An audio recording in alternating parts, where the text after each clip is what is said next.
use of AI systems making decisions about who lives and dies completely changes the entire frameworks on which we base war.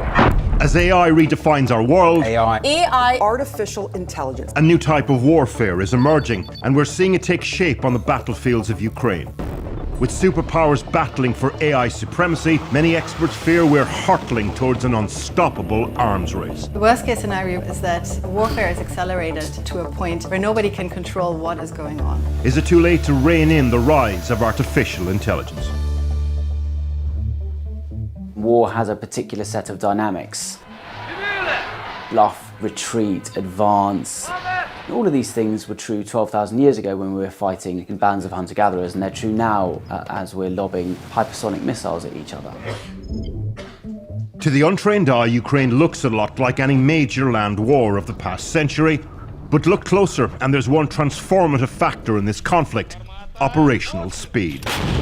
One way of describing AI in weapon systems is automation. And the reason we want automation in weapon systems is because it makes them faster. And in war, if you can do things quicker than your enemy, then you're at a huge advantage. Let's use artillery as an example. Russia has more guns, and they've used their firepower advantage to blanket Ukrainian positions. But Kyiv says it's countering Russia's numerical advantage by being nimble, quick and accurate. And it's made possible, they say, by artificial intelligence. Ukraine and their Western allies are constantly gathering a live feed of images from thousands of drones and satellites, intel from spies working behind enemy lines, as well as videos and pictures shared by ordinary Ukrainians to a government chatbot and on social media. Intelligence analysis is effectively pattern spotting. And pattern spotting is something that AI systems are really good at. Instead of human analysts trawling through this massive data, AI models trained to find objects of interest in images are constantly processing it all to build an intelligence picture of Russian positions. They have an image, run it through an AI system, and it will tell them accurately where the enemy tank is, for example. After AI models identify a potential target, that information is sent to a Ukrainian military commander who decides whether to attack.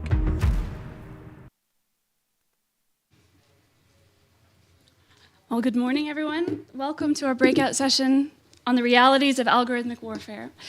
My name is Jessica Dorsey. I'm an assistant professor of international law at Utrecht University, and I'm also an expert member of the Global Commission on REAIM. Last year, at the first REAIM summit in The Hague, I had the honor to facilitate a panel under this same name, which is shared with a research project that I direct at Utrecht. I stood on a similar stage at that time. I wore a slightly different color blue jumpsuit than I'm wearing today. And I was introducing this kind of session as talking about these issues based largely at that time around emerging developments, things we were seeing on the horizon, and the potentialities about some of the effects of the realities of these kinds of systems that were waiting for us.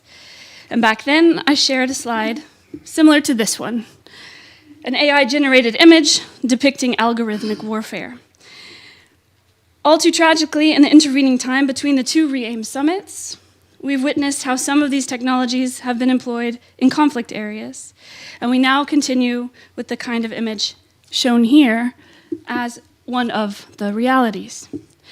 Now, I'm not standing here to argue that this is the kind of result that we can expect with every type of military artificial intelligence application on the battlefield. Everyone in this room is likely aware that across all sectors, and especially in the military context, AI holds much promise.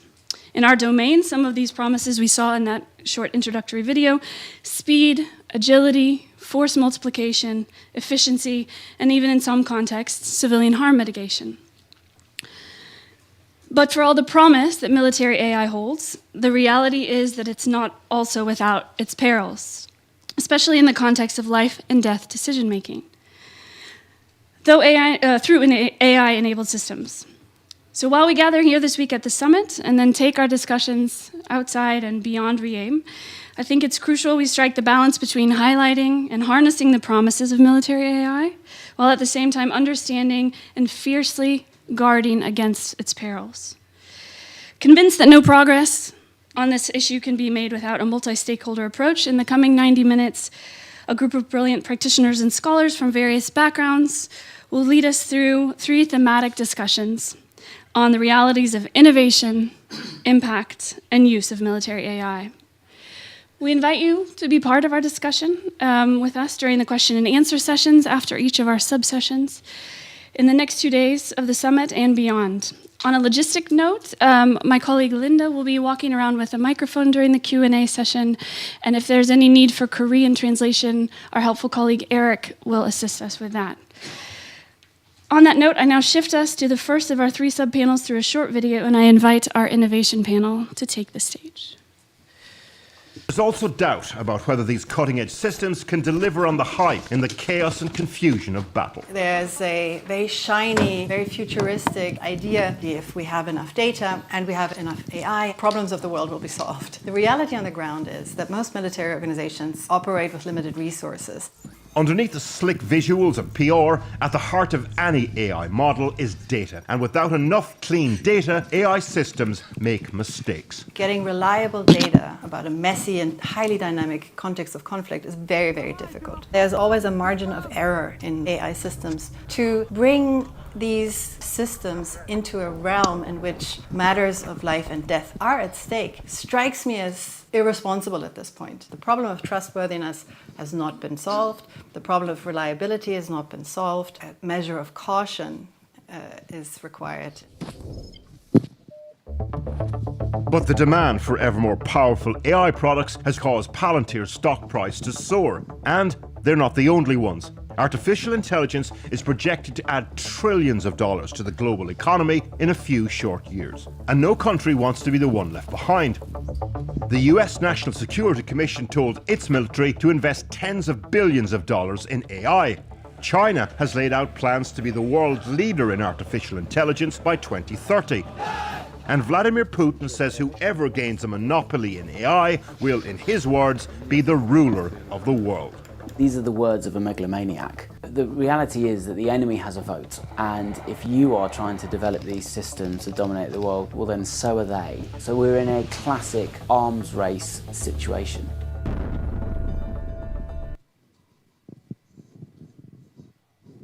Esteemed delegates, is the microphone on?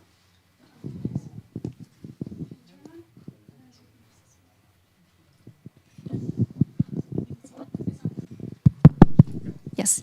Esteemed delegates, members of the audience, welcome to the first sub-panel of this session on innovation. As many of you are certainly aware, innovation is the driving force behind artificial intelligence development, both within the military domain and outside.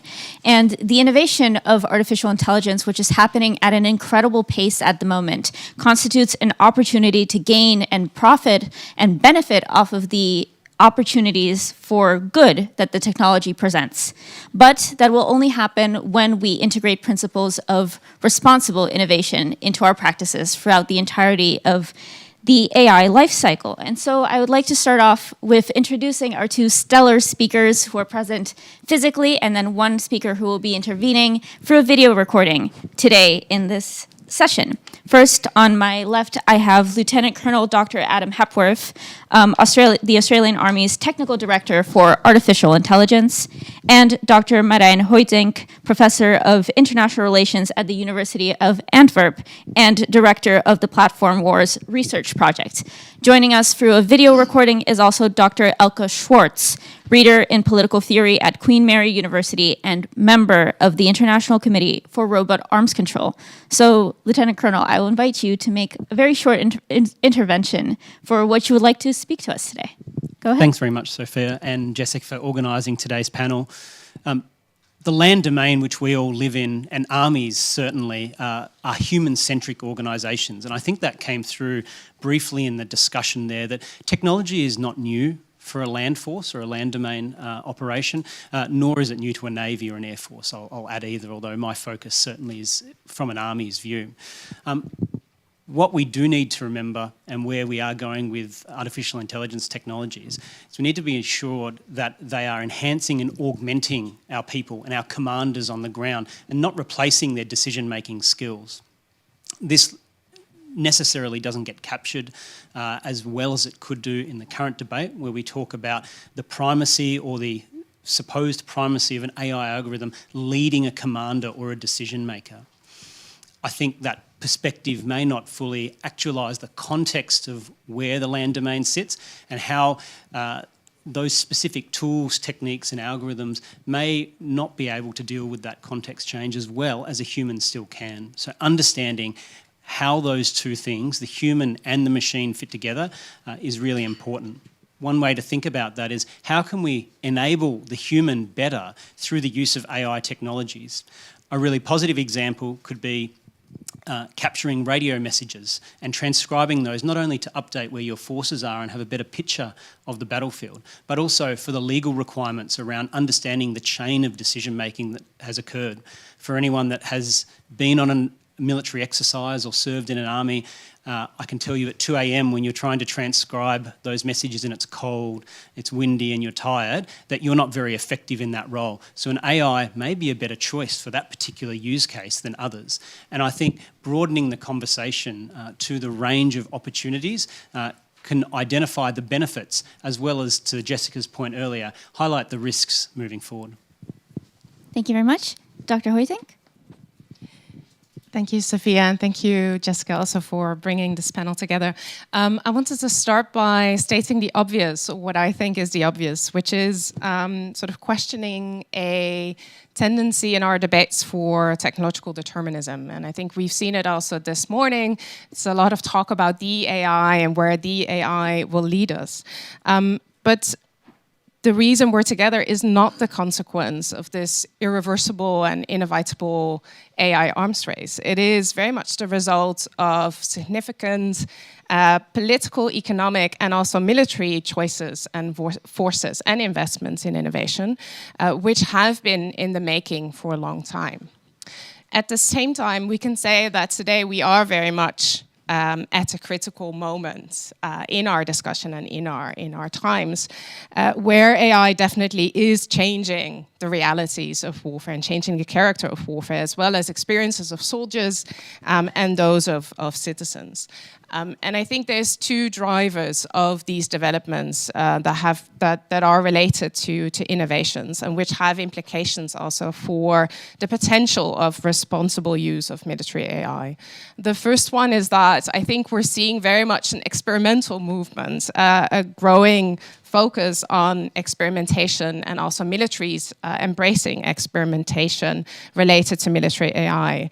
Experimentation is increasingly seen as a prime way of doing innovation for appropriate reasons or logical reasons, but it's also a risk. It raises questions about safety, it raises questions about risk when failure is very much seen as inherent to the process of innovating and something indeed to strive for. I think the focus on experimentation, its experimental movement, is also blurring the lines between innovation and use, something we see clearly in current accounts about the Ukraine war being a laboratory for sometimes Western militaries to develop also military AI for their use. The same relates to the Gaza Strip, where military AI is also seen as, or the Gaza is seen as a testing space for certain applications of military AI. And so this raises, of course, questions about the potential harm effects of experimentation and these kinds of innovations in relation to real life experiences of civilians. A second development, I think, related to innovation is not just experimentation, but also the increasingly complex and diverse ecosystem that is developing military AI, involving new companies, new ways of financing, and also dispersed supply chains. This raises direct questions related to states' ability to control that development, the use also of military AI, and also the export of AI systems. This is all the more important given the absence of additional rules on military AI, principles on AI, the things that we are discussing here. We don't have them, but at the same time, the technology, of course, is developing, or we are developing the technology, and some of those norms and principles are already developed in practice, something that my colleague, Professor Boda, researches is on. So together, these two developments, experimentation and also sort of the dispersed supply chains of innovation, raise significant questions about transparency, about regulation, and about democratic accountability. And so we should not just be talking about mitigating the risks of military AI, but we should also focus on ensuring that those who are innovating military AI take better care of its design and its innovation, and also understand that they are responsible for these kinds of developments. And for us as researchers or military or states, it means that we should be present at the very moment of innovating and designing military AI, and also critically engage with that creation. Thank you. Thank you very much. And now for the video intervention from Dr. Elke Schwartz. If we could please switch back to the slides. Good morning, distinguished delegates. Thank you, Jessica, for organizing this session. I'm really grateful to be able to contribute a few of my thoughts on this topic this morning in this way. As always, my key concern as it pertains to military AI is with the ethical realm. A crucial question I think we should ask always in the context of responsible AI, especially at this moment, is what happens to ethics when the pace and the logic of the technology sector becomes the model after which the military domain fashions itself. I think I'm not telling you any secrets in highlighting that the technology industry in general is not known for its particular attachment to or attentiveness to appreciation of, or indeed patience with ethics, neither in theory nor in practice. And so as these new private actors enter the realm, and with them not just their products, but also their priorities and their interests that often resonate very closely with the technology industry, we should perhaps be critically aware that these new relationships might come at a steep cost. Disruption comes with debris always, and that's no different for the defense sector, and this debris might include an erosion of the possibility for ethical deliberation. Now, we might think that some of these things can be mitigated or addressed by implementing rigorous technical or technological standards for the design, development, and deployment of systems. And to a degree, that is surely so. But this technical lens is not enough, and its associated parameters are also not enough, not least because ethical challenges are never finite. They're ongoing and they change over time. So, for example, you might be able to design a system that adheres on paper to all ethical principles, say for the mitigation of civilian harm. All parameters for proportionality and discrimination are in place. On paper, the system is fair, reliable, transparent, equitable, and so on. But then, as all software systems do, an update is required, or the system experiences data drift. And here is really where achieving ethically sound systems and maintaining them becomes much less easily done in practice, especially in the context of warfare, which is highly dynamic, which is marked by surprise, subterfuge, and subversion. At the very least, it requires that AI systems and their associated processes adhere to a very rigorous and frequently recurring testing, evaluation, verification, and validation protocols. Now, this takes time to do, and it takes a willingness to do this well. But perhaps more importantly, it needs an extremely robust procedure for ethical deliberation to allow for the fact, or to allow for the possibility, that AI systems are not fielded, not used, if they are insufficiently tested, evaluated, and ultimately validated. Operationalizing responsibility for AI along technical and procedural lines alone does not make it ethical. Moral key concerns in warfare, such as mitigating civilian harms, must be enshrined as an ethos, as a primary concern in the context of all weapons, but specifically those that by their logic afford an erosion of constraints against violence applied at the speed and scale, as AI weapon systems do. Civilian protection, or indeed ethics, is neither a luxury, it's not a design feature, nor should it ever be secondary to the efficiency of the system. Ethics is intended in the context of warfare to provide a motivation to exercise restraint in and for warfare, precisely so that war is not a first resort, and so that an after war becomes possible, so that bridges can be built, that ways forward can be found. And in this, ethics is as much strategy as it is a philosophical concept. If the military adopts the ethos of Silicon Valley, then ethical considerations will be shifted into the margins in favor of what is perceived as technological progress. And if we lose sight of the role of ethics in and for warfare, I think we're in trouble. Thank you for listening and for your time. Having heard the brief interventions from all of our panelists for today, we will now move on to an open discussion. My name is Sofia Romansky, and I'll be the moderator for the discussion. I am an analyst at the Hague Center for Strategic Studies, as well as the project coordinator for the Global Commission on Responsible AI in the Military Domain. So, Marijn, I want to immediately go off of something that you said at the very end of your short introduction, and that is the word critical engagement. What does critical engagement actually mean? And specifically, who needs to engage critically in this landscape that you've painted for us? Thanks, Sophia. It's a difficult question. I think that's also why we're here. So in a way, we're off to a good start. And also listening into the plenary session this morning, there was a lot of reference already to the need to sit together to discuss this in an interdisciplinary, I think, manner, in a global manner also. So having together military companies, but also researchers, I think, from different areas of the world. Elke is also already in her intervention pointing to a number of issues that should be part of this sort of critical being present, sort of critically present in the design and innovation sphere.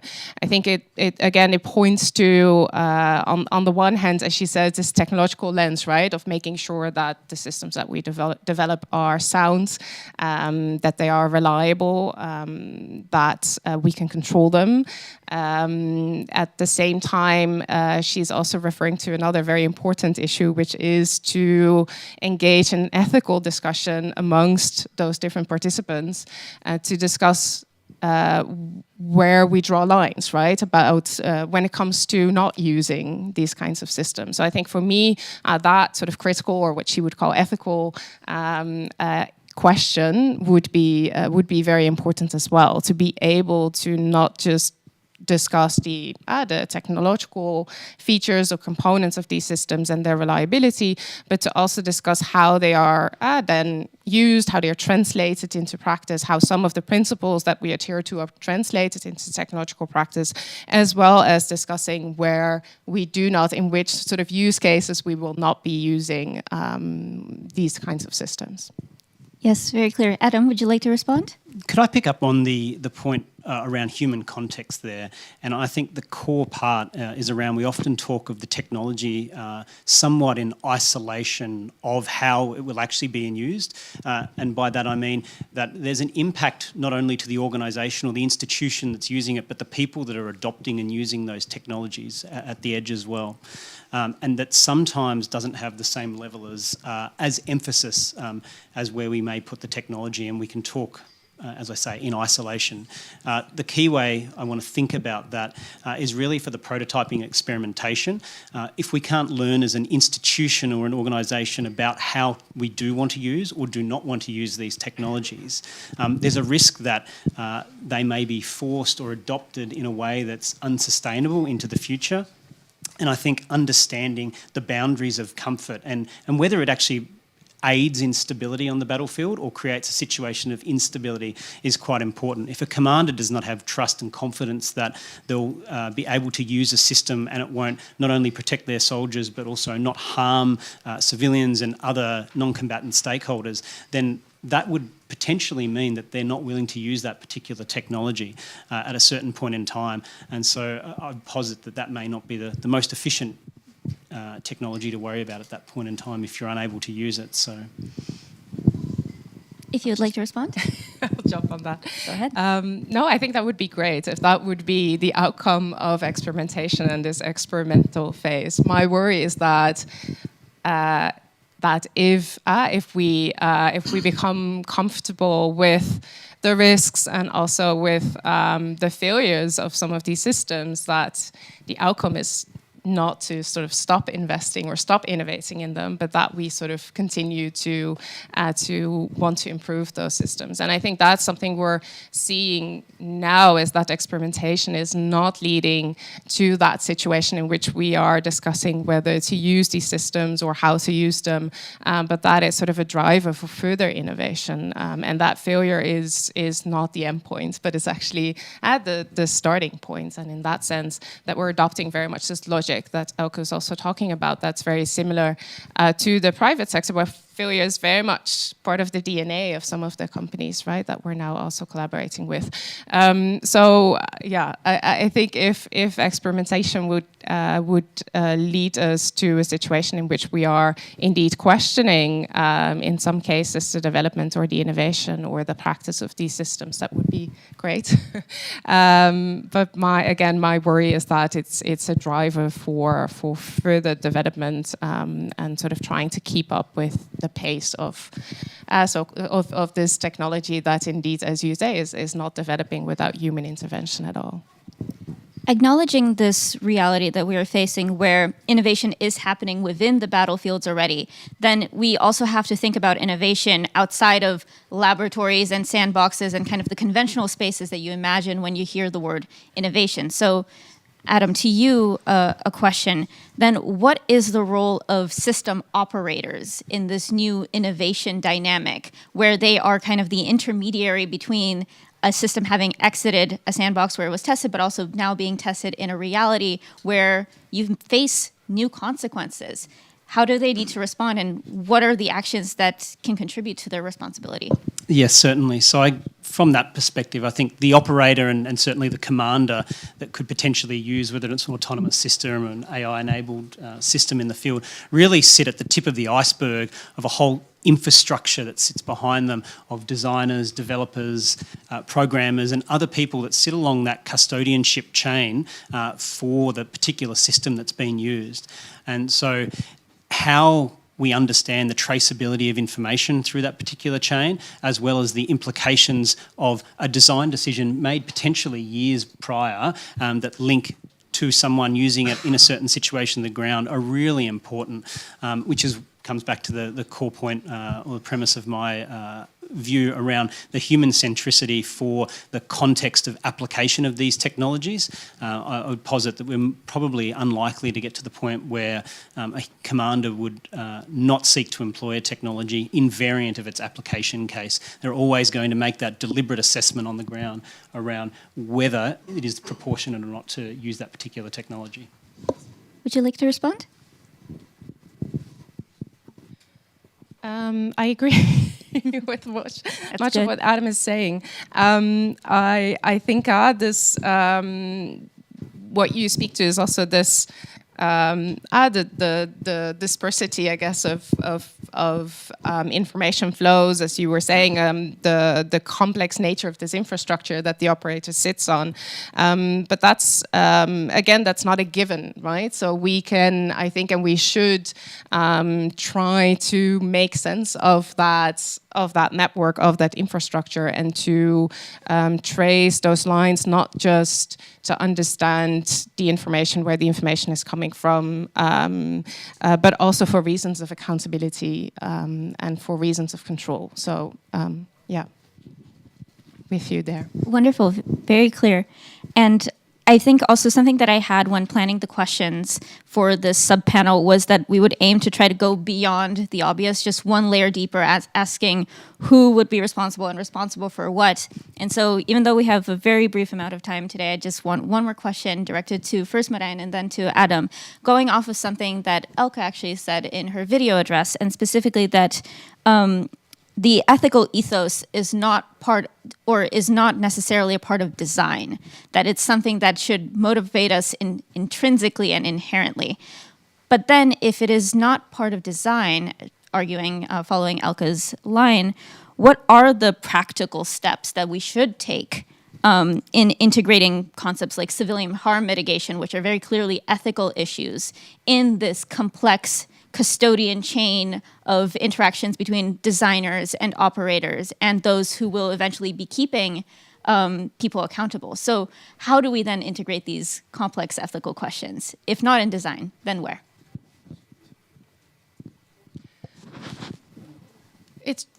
So it should be in design as it should happen, I guess, across, right? And so those ethical considerations are not only relevant when it comes to clear ethical problems, such as civilian harm mitigation. So ideally, in an ideal world, those ethical questions would be raised from the very start. But that also requires, again, that in that design phase, that we see all those different stakeholders sitting together, right? So it's companies, it's military, it's lawyers, and it's ethicists, asking those difficult questions about what would this mean? What if you would do it another way?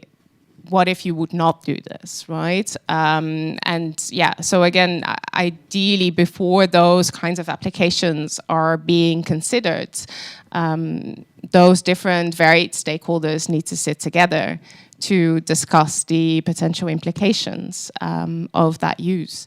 And that's a very slow, time-consuming process that, of course, sits very awkwardly with, again, the pace of the developments that we're talking about. But I think if we would do this in a way that Elke would foresee, it would mean that it has to be this slow, and it has to engage or has to involve this sort of ethical consideration throughout the life cycle and throughout the innovation cycle. And that's the only way in which we can do ethics in that way. Would you like to respond? A brief comment. I'd just note that the profession of arms does have a professional charter around the ethics that's instilled in commanders and soldiers, and that particular or that professional view extends to how systems are used and employed on the battle space and throughout the whole of the military enterprise. And so I think, again, it's very important to recognise that the technology does not exist or become operated in isolation. It is within the context of a trained professional force that is using those systems.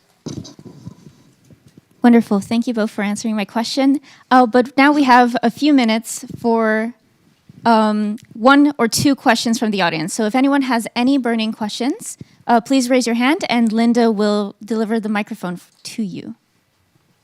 Yes, Linda, there's a question right at the front. If you could raise your hand again. Yes, please ask the question directly. Just for the time. We have a question mark. This subsession is about the algorithm, but I didn't hear the three of you mentioned this concept. So would you give me an example? How do you use this algorithm into the conflict and what it worked? So I listened to what you said. I'm still confused. Maybe I'm too low, but I still don't know what you mean. You didn't mention about the concept. Very clear. Would you explain that? Yes, Adam, could this question go to you? Potentially. I think it's so in terms of an algorithm, there is no the algorithm. It's, AI is not a monolithic concept. There's very specific techniques, tools and models to deliver different outcomes, whether you're doing a computer vision or an embodied cognition algorithm or something for natural language processing. They're fundamentally different, not only contexts of employment, but also design methodologies that must go in behind them. And I think understanding all of that system that sits underneath and the particular use case is to your point earlier, is the most important part there. So designing for the use case, not saying, I have an algorithm, let's use it wherever I can. That really needs to be part of the focal point moving forward. Please go ahead. Yeah, just if I can add, I think one of the reasons, so it's connected also to a project that I'm involved with also together with Jessica about realities of algorithmic warfare. And one of the reasons for talking about algorithmic warfare is also to move away from this very broad, abstract, vague conceptualization of AI as this thing that happens and that stands on its own and that has no involvement and no sort of specificities attached to it. So your question is key, is to understand also algorithmic developments and the actual algorithms that are in place and to see what they do. So I think it's also very much a call to encourage that kind of questioning about the technologies that we see being used in warfare today. Thank you very much. Unfortunately, due to time constraints, we'll be now moving on, but I promise that there will be a lot more questions answered in the subsequent subpanels. Thank you very much.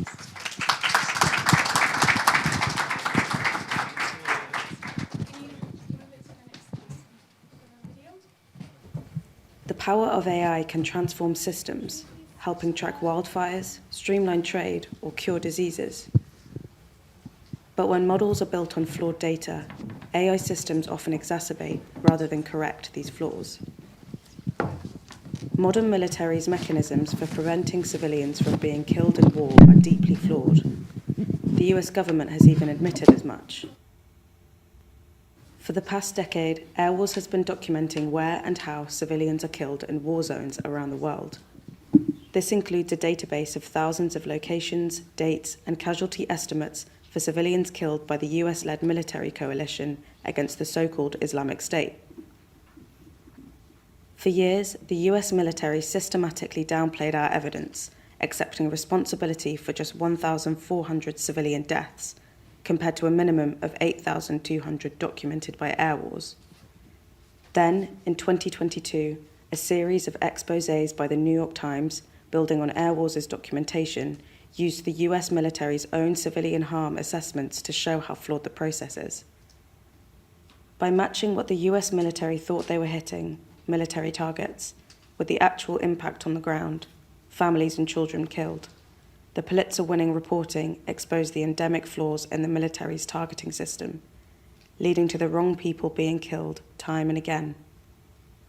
In response, the military launched a multi-year plan to reshape protection of civilians, yet that process is still in its infancy and mistakes continue. Despite this, there is a rush to apply AI technologies to all parts of the military kill chain, from surveilling populations to target identification and even fully autonomous weapon systems. In Gaza, the Israeli military has reportedly used AI at unprecedented levels in various parts of the targeting process.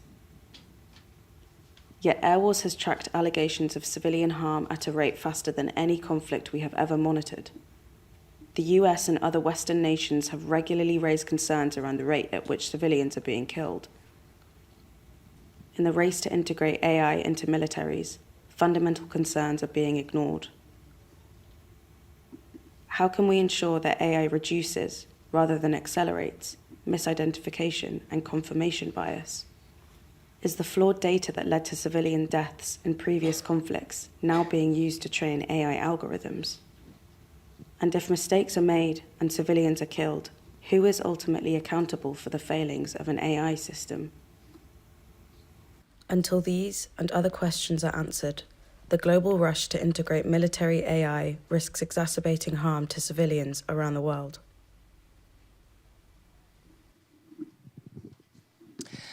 All right, I'll change my hat from a speaker's hat to a moderator hat. Welcome to this second subsection on the impact of algorithmic warfare, which was just introduced by this video from Air Wars, a monitoring organization studying the impact of drone warfare, now also algorithmic warfare, in today's theaters of war.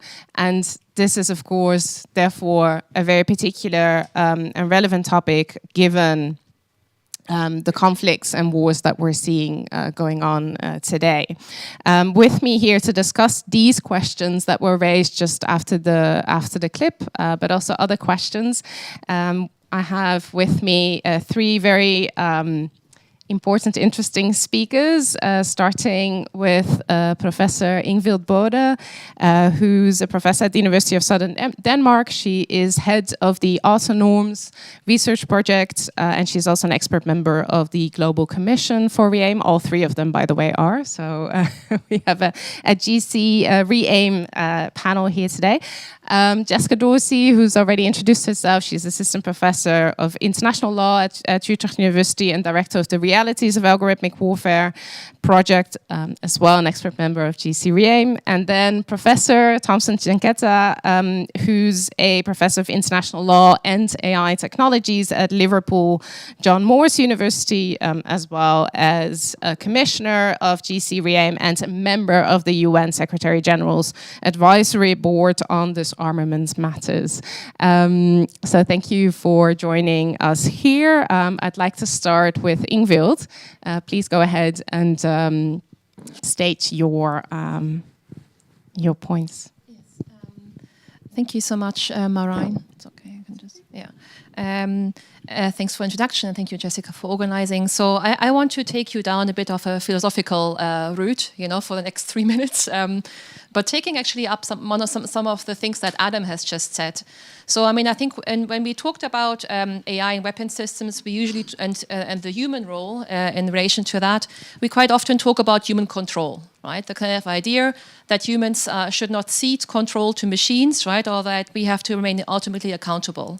And I think as our debate has been spreading to not only look at AI in weapon systems, but also AI in a variety of decision-making processes that militaries engage in, we also need to rethink that concept, right? So I think just human control is not really capturing this kind of moment where we are now, where we see increasing interactions between humans and various AI technologies in different platforms and different levels, across different decision-making contexts.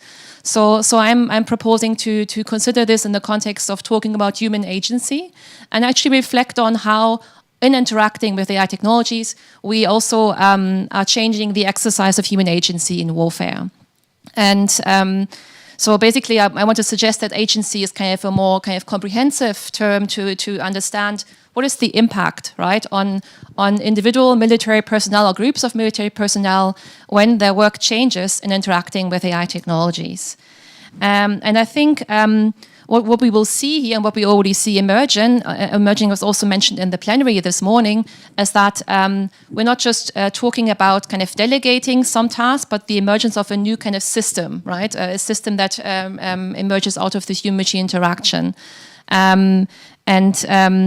And I think with the kind of result of that is that we see actually that both humans and machines, in a sense, will exercise some form of agency, right? Because it's a matter of not only sharing tasks, but also AI technologies also being involved cognitively, right, in making decisions.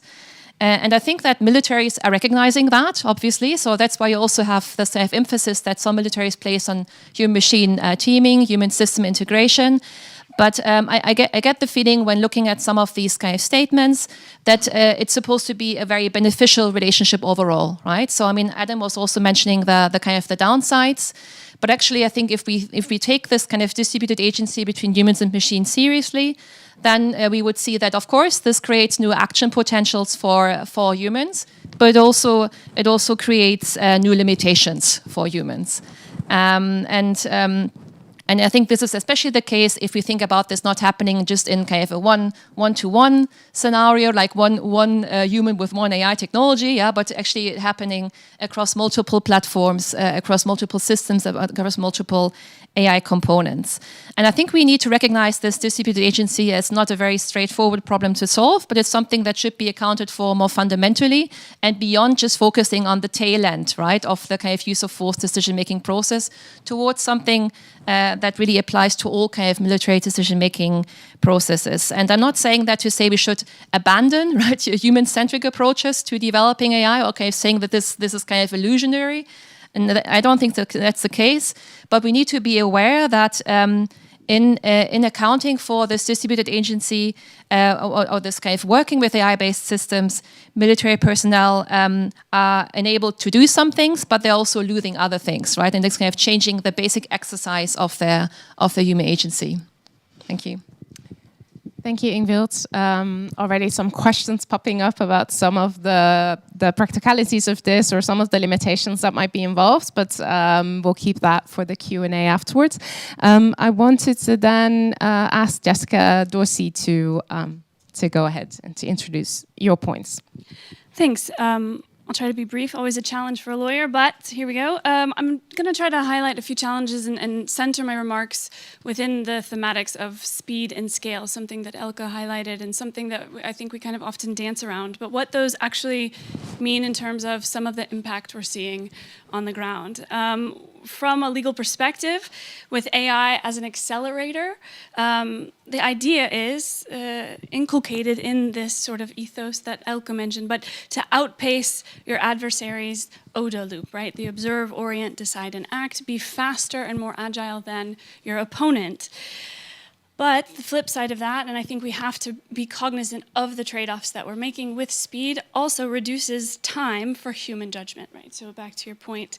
And those rapid decisions can, in some cases, outpace our ability to take necessary precautions that are obligatory under international humanitarian law and other legal frameworks, and especially when we're thinking about protecting civilians or minimizing the harm to civilians. So back to a point that was raised in the previous panel, just for clarification, from where I'm sitting, I think civilian harm mitigation and response policy is important. It's policy, but there are also legal aspects of it as well. So there's ethics, there's legality involved in it as well. So it's a very complex area in development. So shifting now to another point I'd like to raise regarding biases. I think that's something that we're seeing as an impact on the readout here. The scale, so the flip side of speed and the scale here, is the rapid target generation, just the sheer numbers that reportedly are being produced. This, that number itself increases the likelihood of increased strikes and can lead to something known as the cognitive action bias. So that's the tendency for us humans to act even if not acting would have led to a better result. Another bias that's often discussed is automation bias. Very important to understand our human tendency to trust technology in certain situations and to rely on generated information given to us by computer systems, especially when we've established a relationship of trust. So this is taken out of the military context. It was very helpful to download the Naver app here in South Korea in order to get myself from A to B. So I could rely on this system that helps me navigate what's going on. That's my own OODA loop. But then when you're talking about it within military context, I think that's a very real impact that we have to wrestle with. And finally, on cognitive effects here, impact in highly complex situations like those that we see in conflict and theaters of hostilities, our own cognitive limits prompt us in stressful situations or complex situations to take the path of least resistance. This is like a cognitive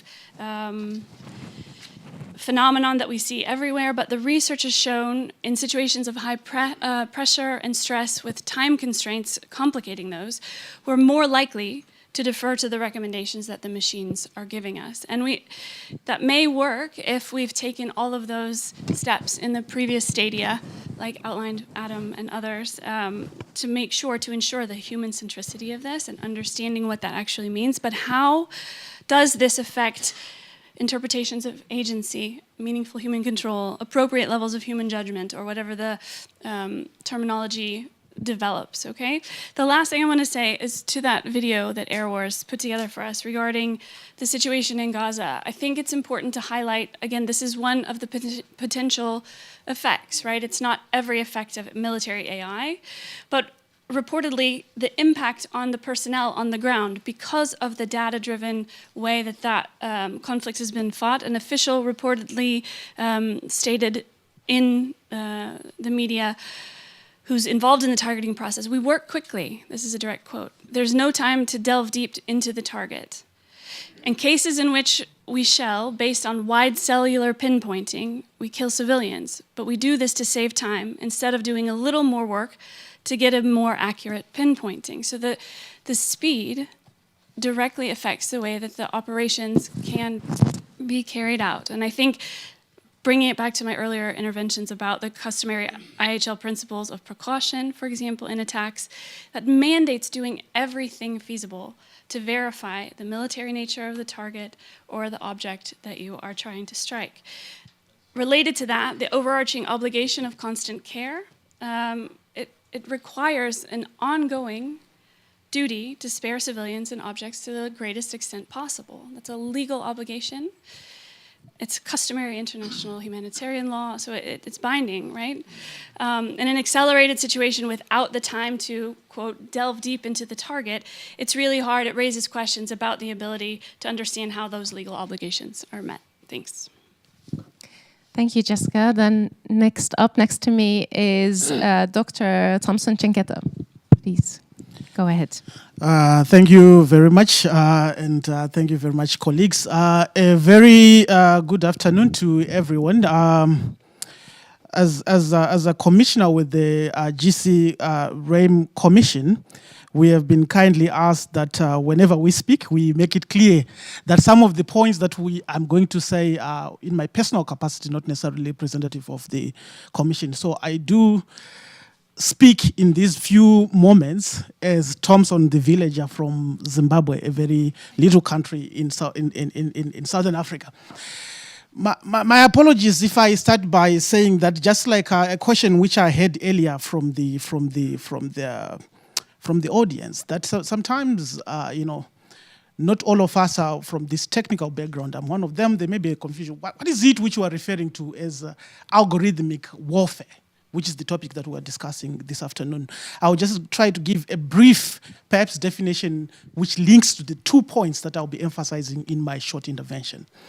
Algorithmic warfare, for the purpose of the points which I'm trying to make, is to say, generally, the use of force, whether it's in war or outside war, what has been happening is that those decisions to decide, for example, to take another person's life has always been made by a human being.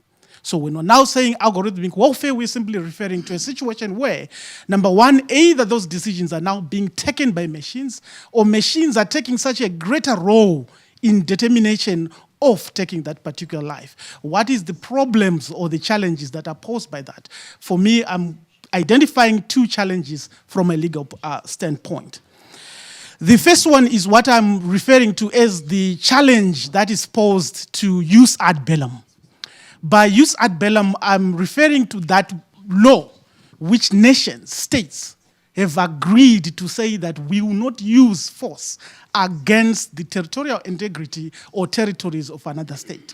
That is, before we're talking about war itself, before you even decide to use violence, there is a law, international law, that is agreed among states that we shall not use force against each other. We shall try to solve our disputes, our disagreements in a peaceful manner.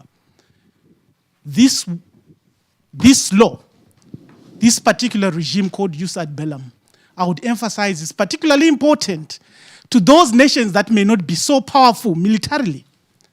Nations from the global south, some of them very small, who are perhaps not at all in the capacity to be developing some of the technologies that we are talking about, that may be questioning some of the terms that we are using.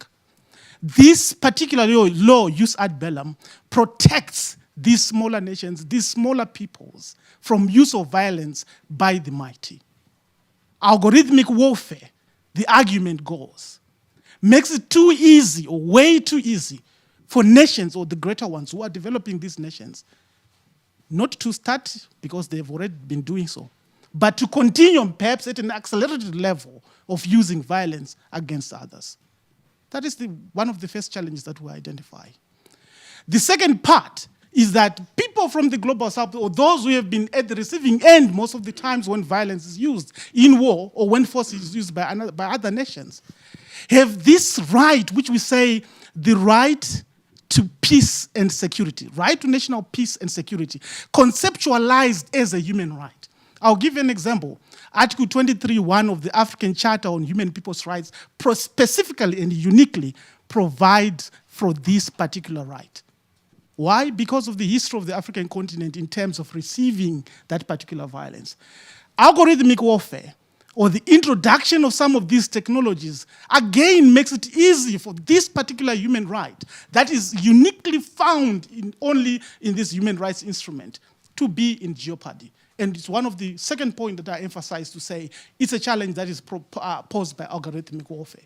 Finally, I link this point to the earlier panel, which was discussing important points, which I really like when we're talking about responsible use of these technologies. There is this constant use of the word mitigation of civilian harm, mitigation of this and that. The question which I would want to ask and emphasize perhaps to everyone, when we're talking of mitigation or when we use these terminologies, is there an assumption of legality of these technologies to begin with? What do I mean when I say assumption of legality? To say already they are allowed or they are acceptable to be used. For you to start to say, oh, we're trying to mitigate harm. Mitigation is simply a question of reducing. Has there been legally accepted, for example? I dare say that not all systems have actually been accepted. So when we talk about mitigation, let us not be perhaps in a situation where we operate as if all these systems have been accepted, because others actually haven't. Others actually need to be prohibited. The second point, when you talk of mitigation, you are raising an important point to say, when talking of mitigation of harm, there are certain harms that don't need mitigation but are already prohibited by international law, by customary international law, or by other regimes of international law. I'll give an example. Targeting of civilians doesn't need mitigation, it's prohibited. Racial discrimination, which is maybe associated with some of these technologies in their data, is not a question of mitigation, it's prohibited. So when we are talking to say mitigation of harm, we ought to remember that there are already principles and rules that nations have already agreed that don't call for mitigation, that call for prohibition, that actually prohibit you from beginning to talk about, say, safe and responsible use. You can't be responsibly using something that is prohibited. We often need to then remind ourselves of the rules that are already binding upon us as we're not starting afresh. There are already rules which are in place. Thank you very much. Thank you, Thompson. For the sake of time, I'm going to ask 3 questions each to one of you, and maybe we can collect already some questions afterwards from the audience even to speed up this panel and to stay within time. Maybe, Ingvild, a question for you is if you could speak a little more to sort of very concretely to the topic of this subsection being about impact, being about use, where the types of AI systems that you focus on, or the types of human-machine interactions that you're interested in, where they're being deployed today, by whom, and what we can learn actually from this kind of use. Jessica, maybe related to your statement, you talked about the importance of bias in different forms, right? Also something that Thompson referred to. Maybe could you speak more to the experience with some of the systems that are being in use today, and tell us more about the likelihood, given also questions of bias, misuse, miscalculation, that these algorithmic or AI systems can be actually used in a responsible way. Some of the topics that we talk about, maybe that's also something that Thompson can talk about. But I was also really interested in your points about how algorithmic warfare is sort of your suggestion that it is leading to a different kind of warfare, that the actual character of warfare is changing due to the introduction of these technologies. So maybe you can speak a little bit more to that and what that means for those on the receiving end, as you were saying. Yes, so I'll start with you, Ingvild, and then Jessica, Thompson, and then we'll see if there's some final questions in the audience. Ingvild, go ahead. Thank you. I mean, just one example that was already mentioned a couple of times today, loitering munitions or one-way attack drones, right? So that are being used in excessive numbers in different types of models in Ukraine by both sides.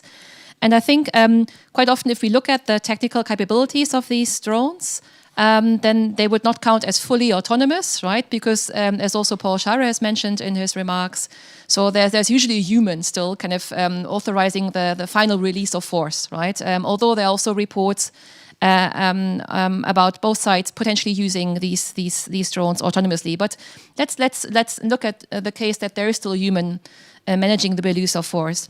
Does that then mean that we have an appropriate or high quality of human control or agency exercise there, right? And I would argue not, right? Because just because there is a human in the loop, so involved in the tail end of making decisions about the use of force, that doesn't mean that human actually has the capacity to deliberate or critically engage with any kind of information provided to them by the system in a meaningful way, right? So because of the complexity of the number of tasks these humans will have to manage, of maybe also in terms of speed, obviously, right? And also that human operator will also be overseeing likely multiple types of systems, right? So I'm interested. I'm putting that out there, right? Just because I say we might be reassured by the fact that there is a human in the loop, right?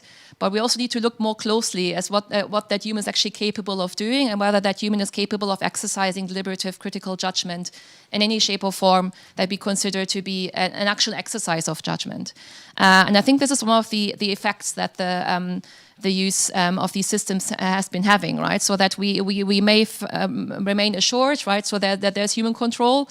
But if we look closely, what is set there as an appropriate standard of human control or agency is actually not what we would see as desirable, right? Because it actually doesn't guarantee what we would want. That as a matter of principle, it doesn't fulfill the intent of potentially that regulatory principle of human in the loop control.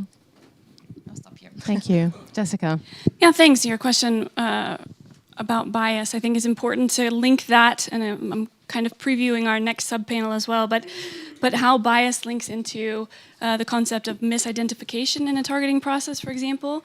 Research shows that the leading factor in civilian harm incidents and events is misidentification.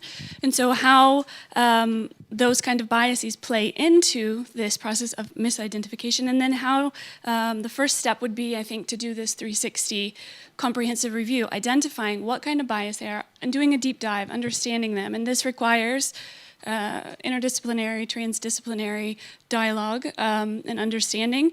I'm clearly not a psychologist, but I think it's very important that we start moving outside of our comfort, our boundaries a bit, to understand these kind of traveling concepts and how they relate from a psychological perspective, how that translates into legal, policy, and other domains. That's important. That's the first step.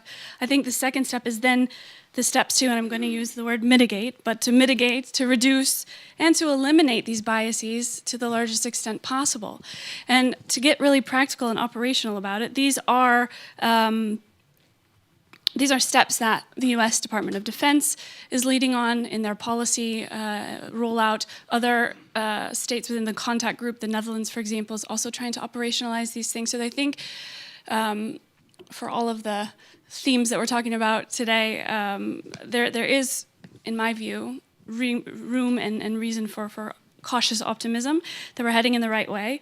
And just really quickly to that point on the word mitigation, it does assume a lot of things before we get to a place where we can mitigate, because ostensibly we're talking only about a very limited amount of systems that have made it through a comprehensive, robust, transparent legal review process that do not violate the prohibition on illegal means and methods of warfare. So I think your point is absolutely crucial. There will be systems that cannot pass the legal review. Those systems shall not be used, period, right? So I think you're right to make us pause there and to walk out exactly how we got to that point where then when these systems have gotten through that review process and they are employed and deployed on battlefields, how have we taken all feasible precautions to minimize, to the greatest extent possible, civilian harm? Thanks. Thank you, Jessica. Up to you. I promise I'll take 30 seconds. It's really difficult to try and answer the question, how, these emerging technologies are changing the character of warfare. I'll try to just say in two ways from perhaps the victim or the would-be victim and perhaps those who are using force. From the point of those who are using force, I think technology, beyond even AI, with the introduction of drones, I can only characterize how it has been changing in terms of speed, it being used to deploy force. I can't summarize it enough maybe by just referring to Philip Alston's quotation. I think he once said something along the lines that equally discomforting is the PlayStation mentality that is associated with drone-targeted killings, where young military personnel who are raised on a diet of video games now are killing real people, using a joystick. How this generation of military personnel know the value of life. So the question of change in terms of our technology, of how a soldier or someone who is deploying force used to see it, and with the technology how it's looking, there is really a difference that is going on there. In terms from the victim or those against whom force has been used, what's the matter of fact? There are certain regions within which actually wars usually these technologies are deployed. I would say that there's not much change, only that maybe people are killed faster. But those who would be victims, or who have been victims historically, are the ones who continue dying, and are those who continue making money from these technologies that we're talking about. If you go outside right now of the GC REAIM at the first floor where we were at, you look at the companies that are advertising. Have you seen any other company? Did you see where they're actually registered, where they are from? There are those who be in the business of death, who make money from it. There are those who actually do the dying. And those factual or maybe uncomfortable political points need actually to be said. And the voices of those who are really affected also need to be heard in that particular regard. Thank you. Thank you. I'd like to open up the floor for some burning questions. Linda, yes, you're ready. You're walking up to the microphone. There's a sir over there. I see many questions now. Let's take two and then move on, and then hopefully other questions can be raised afterwards. Yes. Thank you very much. Just two quick questions. One is, what is the role of international human rights law in reducing biases with regards to conduct of hostilities? And second is there a difference in quote-unquote mitigating harm with regards to counterinsurgency type warfare versus high-intensity type warfare and the use of AI? Should it be different with one type of conflict with regards to the other? Thank you. I'm going to take the second question over here also right away. And ask Jessica and Thompson to think about the first two set of questions. Yes. Reiter from the Swiss MFA. So the problem is that there's too little time to make proper reviews before it's fielded in use, both legal and ethical.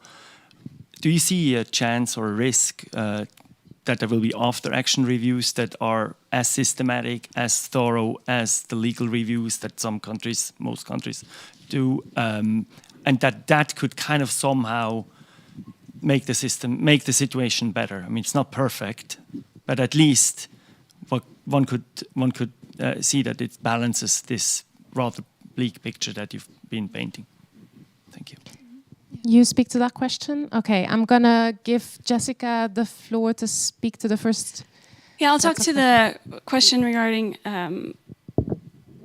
differing conflict situations, the counterinsurgency versus large-scale combat operations. And then I'll leave the human rights for you, if that's okay with you. Yeah, I think all of these different theaters and approaches and ways that we wage war need tailor-made doctrines, and you have to walk in there with clear eyes about what the strategic object is, and then everything should fit within that. How do you reach these goals? How do you get to that? What is a win? What does it look like? And how do you get there? Those are strategic questions that then need to be translated operationally and tactically. The way that AI feeds into that it's a huge range of approaches, and I think the shortest way to answer that is that yes, we need to think about it in a different way. Those kinds of operations are very different. The character of those is not at all the same, so it's not a one-size-fits-all approach. But again, these are processes that take time to develop at the operational, strategic, and other levels. I'll keep it there for now. I'll first ask Ingvild and then Thompson, because then we can segue into the last panel nicely through that last question. So Ingvild, go ahead. Yeah, thanks so much for your question. I think that if you look at AI across the life cycle, I think that post-use stage, or as you said, post-attack stage, really doesn't get enough attention, I feel. And it should get a lot more attention, because this is really crucial, as you say, because then you can verify to what extent did the expectations that the system was supposed to perform in a certain way, to what extent were they met, right? And I think there also need to be clear metrics at that stage, to ensure that if a system actually doesn't perform as expected or as intended, so what should be done with it, right? Would it need to be updated? Would it need to be retired, And for example, if there would be an update that would be decided, so then the system would potentially have to go through all the other processes again, right? So to the TVV stages, right? So, and I think it's quite crucial that this would happen really after every use, right? And I think it's very time intensive, resource intensive process, obviously. But I think it plays a vital part in that should be much better recognized. Thanks. Thank you very much for that question regarding the role of international human rights law in dealing with, for example, questions of bias, questions of discrimination. I think that's a very, very important point. One of the things which I actually personally emphasize is the role of international human rights law in governance of these kinds of technologies. It's something which actually I'll be speaking about this afternoon within the GC REAIM session. The reason why human rights is that important is because you hear many states or many stakeholders referring to what we say human-centered approach to these technologies. Once you put the term human in it, the most regime that is really close in trying to protect humans, providing norms that protect humans, is international human rights law.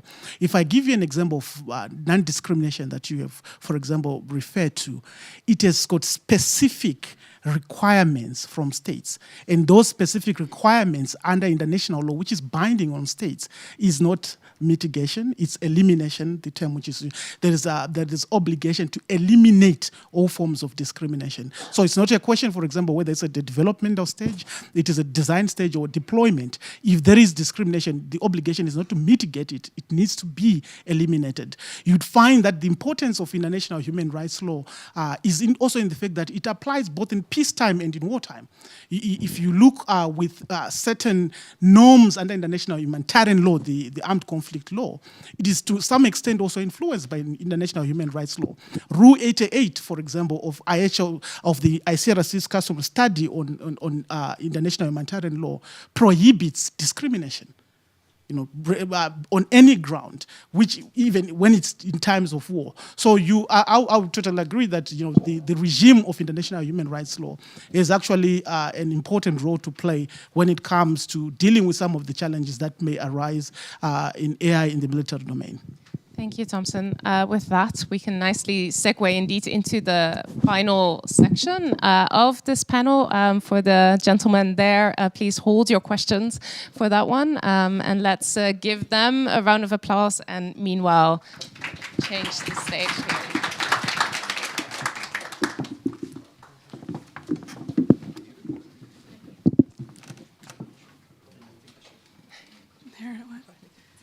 Is it too late to avoid an age of AI conflict? For years, scientists and tech leaders have been warning about the dangers of AI and autonomous weapons, and the UN has tried to get members to agree on how to regulate so-called killer robots without success so far, though. But with a wave of powerful new AI tools recently released, international lawmakers are now scrambling to put up guardrails. If you think war is bad now, you should try it without legal and ethical frameworks. If an AI system kills civilians, who is it that then goes up against the War Crimes Tribunal? Without clear accountability, experts fear the worst. An AI system can only identify objects, and in this objectification is also a sense of dehumanization. We know from the history of warfare and the history of violence that the more dehumanization plays a role in a conflict, the greater the atrocities committed.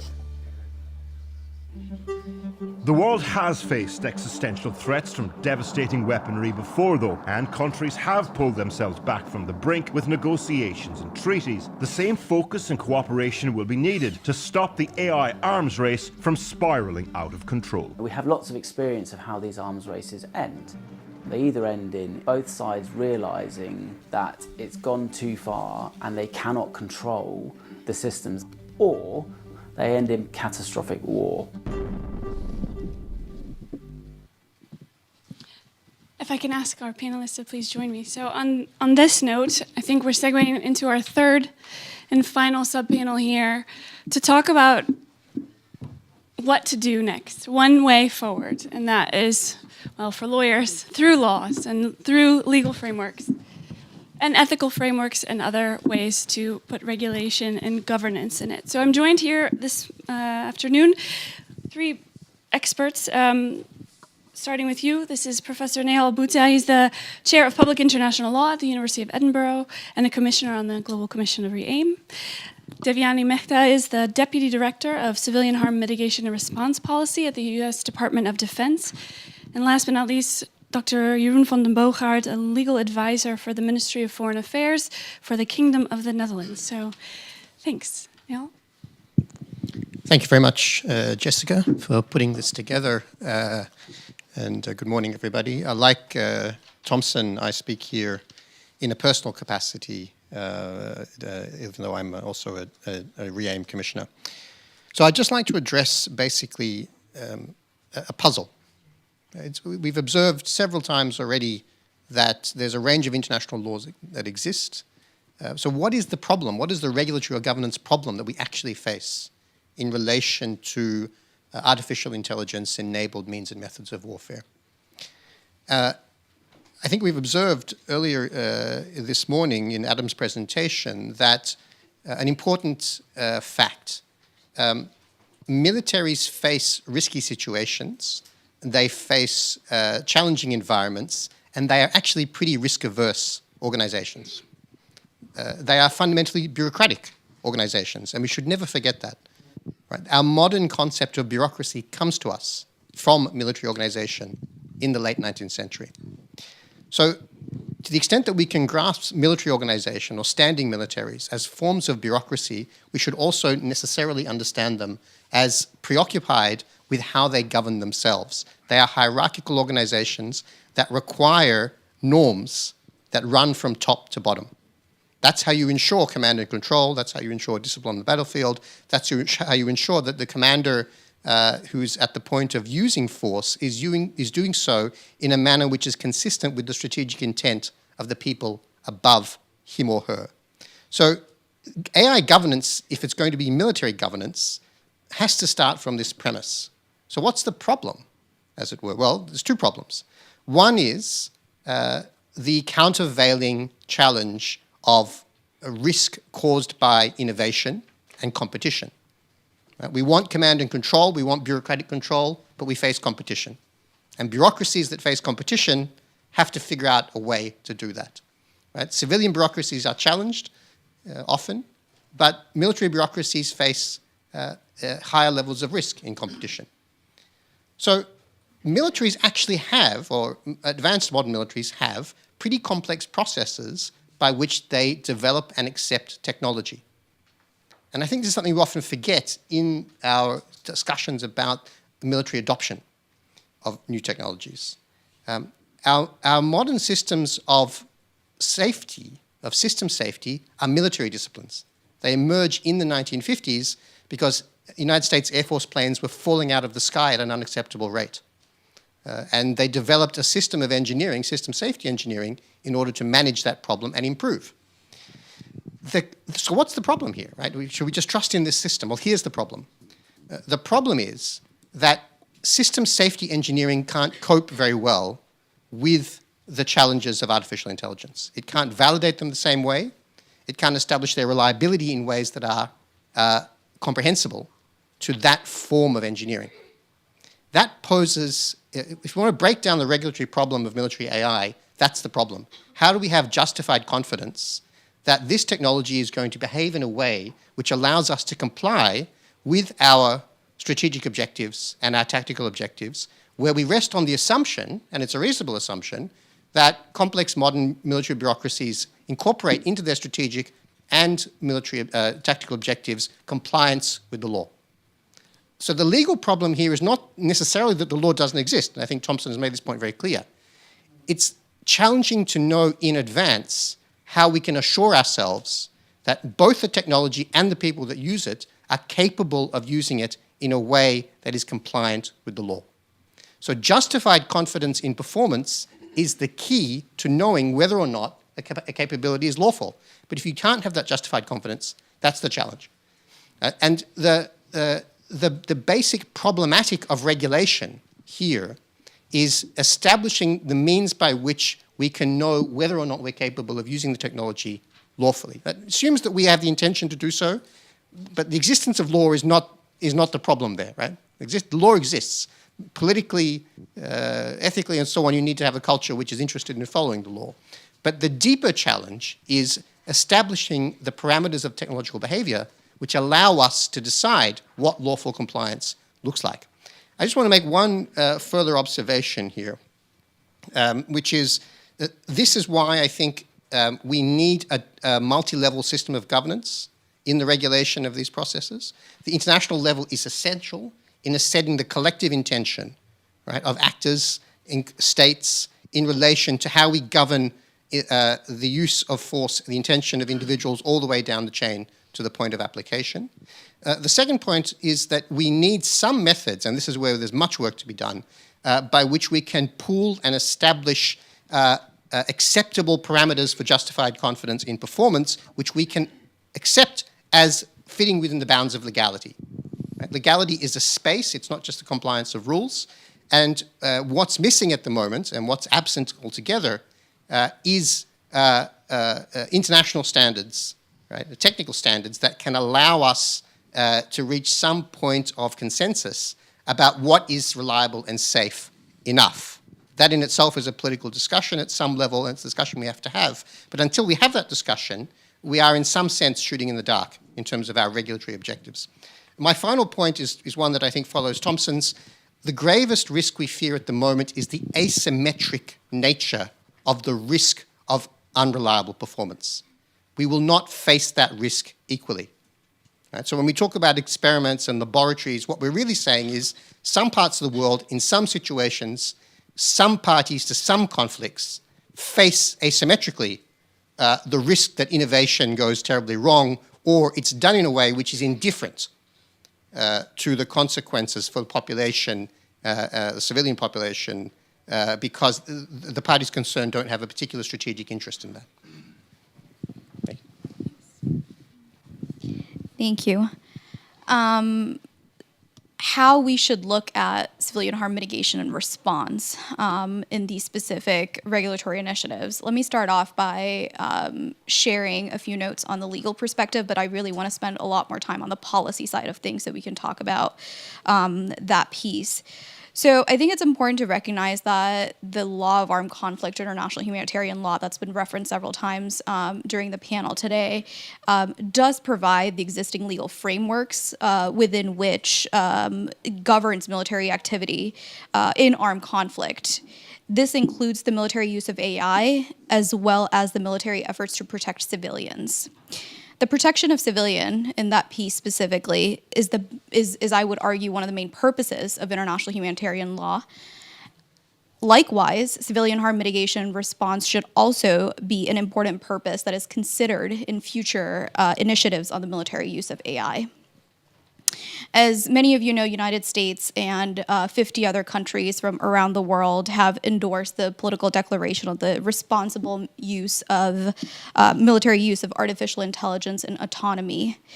The declaration recognizes that the military use of AI must be in compliance and under a state's obligation on IHL.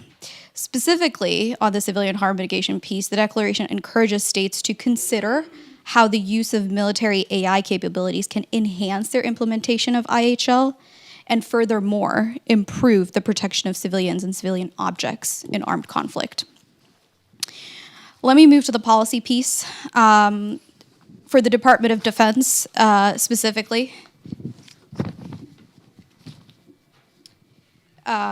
civilian harm mitigation and response is a policy initiative, and it's really focused on developing the department's capabilities.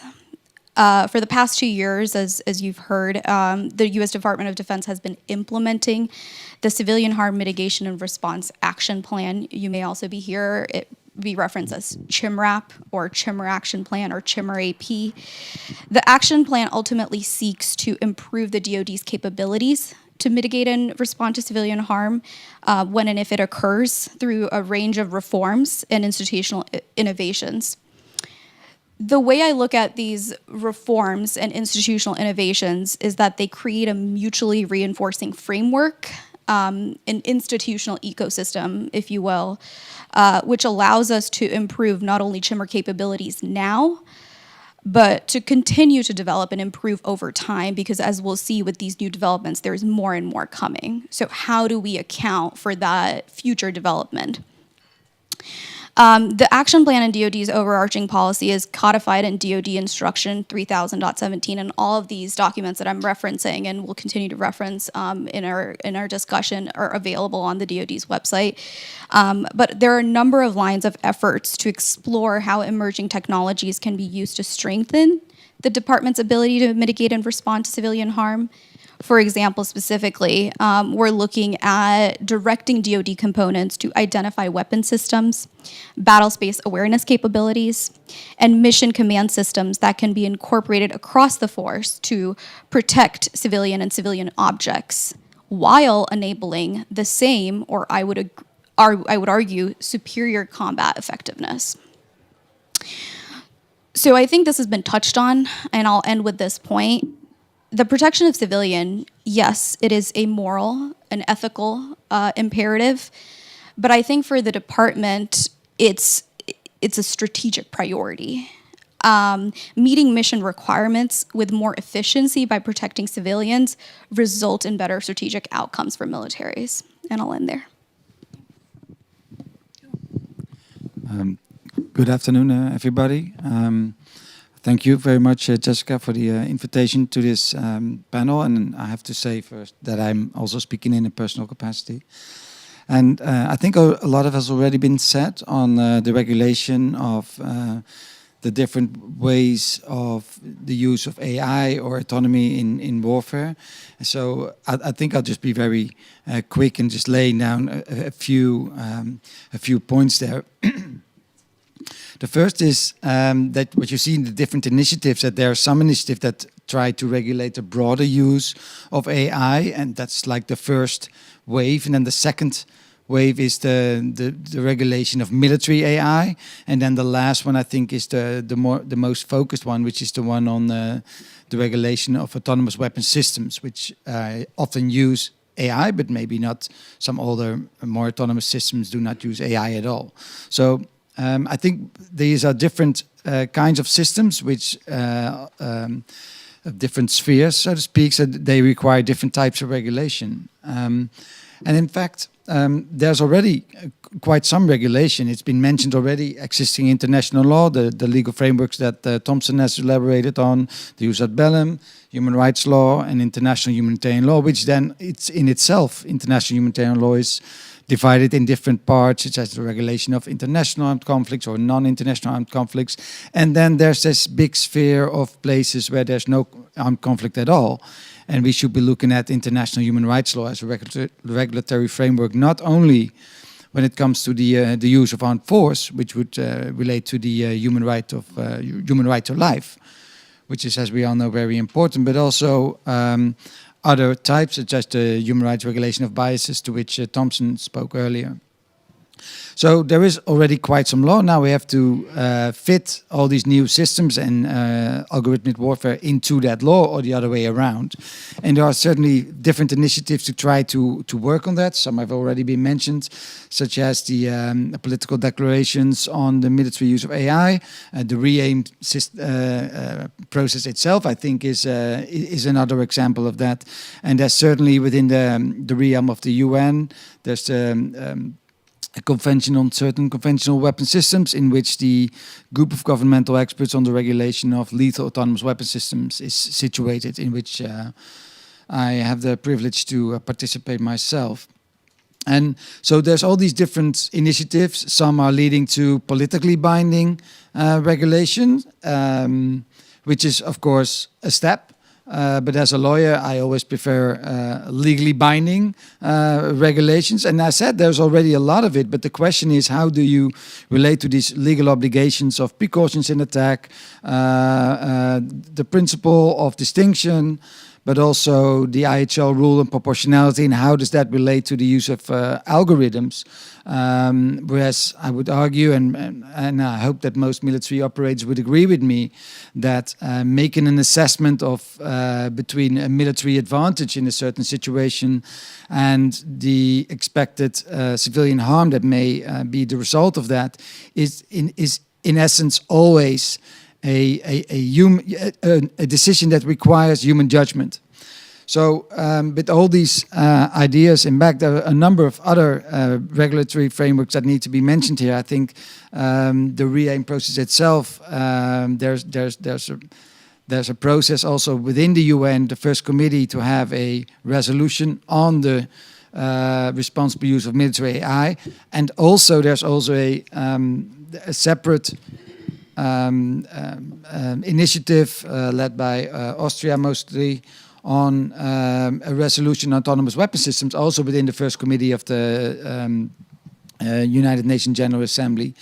And we've seen a report of Secretary General that talks about this regulation, and a number of states, also other states than those that are active within the CCW in the GGE laws, have participated there. And I think there's also going to be room for other legal frameworks than only IHL, which is being done in the GGE law. So I think we will see a complementary, I hope we will see, I expect that we will see complementary regulatory frameworks in that respect. I'll leave it there. Thank you.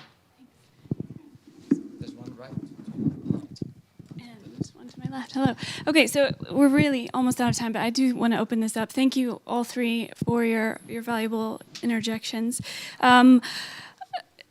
Starting with your comments, I think it's really interesting to think about those technological standards and how that relates to the role of legality, but then how do we really get concrete about it? So thinking about civilian harm mitigation that we've discussed here, how do you find a home for that within these various legal frameworks that you helpfully outlined, Jeroen? I'll start with you, and if anybody else wants to jump in. And then another question I'll have mostly for you, Devyani, I'll ask after your responses. So I think the short answer is our ability to apply a legal concept concretely in any given situation requires this technical capacity for justified reliability, right? So that's going to shape the permissioning framework that you will have for the technology, which in turn is going to govern the situations under which you think it's going to be able to be used in the most harm mitigating way. Right, so if you're going to have the relevant TTPs that say these are the priorities in terms of civilian harm mitigation, you cannot successfully apply those TTPs unless you know what you can expect from the technology. Right? Otherwise, it's whistling in the wind. Whistling in the wind. Devyani, you want to jump in on that, and then I'll come back to you with another question. I don't have a lot on that, so just being considerate of time, I'm happy to move on to the next question. All right, well then my question's going to get a bit inside baseball with respect to the CHIMRAP, as it's called, and the DODI, the Department of Defense Instruction. We love these acronyms, don't we? You really do. You really do. But why I want to do that is because it's about then operationalizing some of this aspiration for civilian harm mitigation. So Objective 5 within the CHIMRAP process is basically incorporating deliberate and systemic measures to mitigate the risks of target misidentification, including addressing cognitive biases, such as confirmation bias. How are you doing this, and how are you looking at this with your colleagues with respect to military AI? Yeah, thank you. Love that you came here with the homework and the specific references. Objective 5 of 11 objectives that are listed in the CHIMRAP, acknowledging the importance of misidentification or target misidentification in operations and the resulting civilian harm that may occur and has previously occurred. Really learning from that, and I'll add that the way that the CHIMRAP has been created, it was not created in a vacuum. It was not created in an echo chamber. There's a lot of input that came from within the department. There was also engagement that happened with civil society, with non-governmental experts, and in really understanding how we put together a very systemic and wholesome approach to this. So although this is not just focused on AI, I'm happy to walk through the ways that we're looking at the actions on Objective 5 and how we do bias mitigation and target misidentification issues. So there's several actions, and I'll highlight a couple and talk in detail about them, and how we reduce adverse effects of cognitive bias. One of them is through training and education, and this training and education is instilled in the way that we do professional military education, or PME. There's also training for operational center personnel. There's technical training that we've also built in, and this technical training is for imagery analysts, intelligence experts, and others. There's also theater-specific exercises that will start looking at specific cognitive bias mitigation. There's red teaming procedures that have been set in place and red teams that have been created for this purpose. And their purpose here is, again, to deliberately offer a point in the joint targeting cycle, and they could be utilized again throughout the targeting process as well, but to serve as a devil's advocate, to explore alternatives in plans and operations from different perspectives, for example, the adversarial perspective, the civilian environment perspective, and others. There's also specific positive identification, or PID, policies for targeting that we're hoping to improve through the CHIMRAP and this specific objective, right, by addressing source of identification and appropriate levels of certainty of geolocation and functional characteristics and others. There's also the use of structural analytical techniques and other analytical tradecrafts that are addressed in the CHIMRAP specifically on this objective. As you heard me walk through that, you will have heard that there is a level of penetration that goes all the way from the policy to the tactical level. What we don't want here is for there to be a policy created and then filed away. We really want to integrate this into the bloodstream of how we do these things, so that it is not a one-size-fits-for-all or a check mark that's just checked at the end of a process that's done during operations. And we've given a lot of thought in how to systematically approach this so that it's resulting in a benefit right now, but then also putting it into process so that it will continue to improve over time as well. And I'll end there. Thanks so much for walking us through the weeds of some of this technical stuff, but I feel it's a really good and important example of how this is becoming real within the US, but we'll watch for more results as you proceed. The very last word, because of the time, I'm going to give to colleague Jeroen about an issue that you raised about the complementarity. And you said, I expect, and then you edited it to, I hope that there will be complementarity amongst all of these various processes. Do you have some insights about how we can ensure that they're complementary rather than fragmenting across these various initiatives? Well, what we've seen in the regulations of new types, or sometimes even very old types of warfare, is that states have been trying, in the context of the UN, to come up with rules that they all agree on. I'm referring to landmines, cluster munitions, and there are other examples. And when the results of those processes, like the amended second protocol to the CCW, to the Conventional Weapons Convention, but also the separate cluster munition convention that we got. These results, I think, in some ways, especially in the field of anti-personnel landmines, I think have been very clearly complementary. They have set a new standard. They've set a new international norms, even also for states that never joined the Ottawa Convention for Anti-Personnel Landmines, for example, or the Cluster Munitions Convention. So the question is whether, if we have another parallel process, what may be the result of the first committee resolution that we, well, I at least haven't seen, but that may be expected to go through the first commission by the end of the year. The question is what the focus of that initiative is going to be, and whether it will be something else than what is being regulated within the GGE laws, well, in which the attempts of the chair, which is the disarmament ambassador from the Netherlands in Geneva, is trying to achieve. So I think complementarity can be found in different ways. One thing to put this is to say that, well, the only fact that we have this process within the first committee makes other states maybe improve their efforts within the GGEW to find regulation there.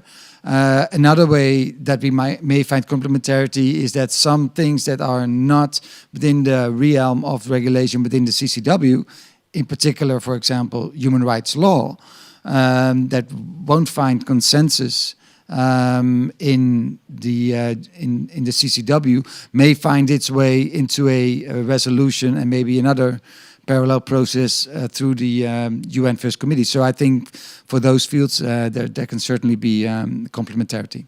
Thank you. Thanks for that. And it sounds like basically understanding what each of these initiatives really is doing and at its core, whether they define that themselves or others define it for them, and avoiding duplication of efforts and being complementary would be the aim. We will see how that goes. Unfortunately, we're out of time, maybe even over the time, but please let's continue the conversation at lunch and in the hallways here. Thank you everyone for coming and for your participation. Thanks. Thank you.